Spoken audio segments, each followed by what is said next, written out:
Belasan supir blokade jalan dan mobil plat hitam.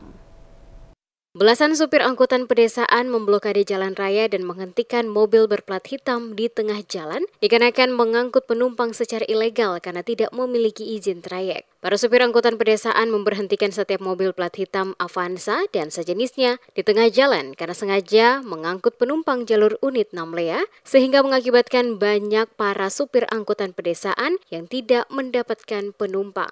Hasan Pelupesi mewakili rekan-rekan para supir saat memberikan keterangan kepada reporter Demas Media Group Sofyan Muhammadiyah mengatakan bahwa aksi yang dilakukan dirinya bersama dengan belasan para supir angkutan pedesaan ini sebagai bentuk protes agar Dinas Perhubungan dapat segera melakukan penertiban. Aksi para supir angkutan pedesaan ini untuk mengingatkan Dinas Perhubungan agar mobil plat hitam perlu ditertibkan. Sebab meresahkan dikarenakan mereka sulit mendapatkan penumpang akibat telah disabotase oleh angkutan mobil berplat hitam. Hasan Pelupesi menegaskan supir angkutan pedesaan menganggap operasi muatan penumpang yang dilakukan para supir mobil plat hitam adalah ilegal karena tidak memiliki izin resmi. Sehingga diperlukan langkah pemerintah daerah melalui Dinas Perhubungan untuk turun mengatasi persoalan tersebut. Mereka berharap penjabat bupati yang baru dapat melihat persoalan ini untuk memerintahkan Dinas Perhubungan segera melakukan langkah tegas. Mengingat telah berulang kali aksi dilakukan namun terkesan Dinas Perhubungan sengaja melakukan pembiaran. Kita bikin aksi ini untuk palang Avanza atau plat hitam yang ambil penumpang sesuai dengan katong jalur trayek, Bang. Seperti itu, Bang.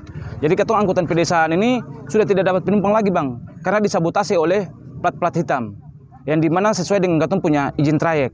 Harapan kami ini diadakan penertiban, Bang, terkait dengan plat hitam.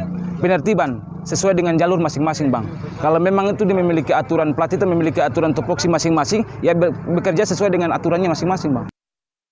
Menanggapi hal itu, Kepala Bidang Darat Dinas Perhubungan Kabupaten Buru, Suwarto menjelaskan, rutinitas trayek yang dilakukan mobil plat hitam adalah ilegal karena tidak memiliki izin trayek. Untuk itu pihaknya akan melakukan evaluasi. Diakuinya secara aturan pihaknya tidak dapat melakukan penahanan atau sanksi terhadap rutinitas operasi mobil plat hitam. Namun yang dapat dilakukan pihaknya adalah sosialisasi dan himbauan agar rutinitas pemuatan penumpang pada trayek plat hitam tidak dilakukan. Unjuk rasa kemarin daripada teman-teman sopir angkutan umum, khususnya trayek ke Wam Said, dong ini menuntut bahwa mobil plat hitam itu tidak boleh beroperasi. Memang benar adanya keberadaan mobil plat hitam yang jalur ke sana itu memang itu ilegal dan tidak boleh secara aturan tidak boleh mengambil penumpang di jalur trayek, khususnya dari 6 Lea ke Wam Said. Terkecuali plat hitam ini kalau diperuntukkan untuk sewa berdasarkan kesepakatan tidak ada masalah. Tetapi kalau mengambil penumpang sepanjang jalur trayek angkutan umum itu secara aturan tidak diperbolehkan. Terlihat di lokasi aksi para supir angkutan pedesaan menahan setiap mobil plat hitam yang melintas dengan membawa penumpang untuk berhenti dan menurunkan semua penumpang dari dalam kendaraan. Terlihat juga aparat kepolisian mengawal jalannya aksi para supir angkutan pedesaan guna mengantisipasi hal-hal yang tidak diinginkan.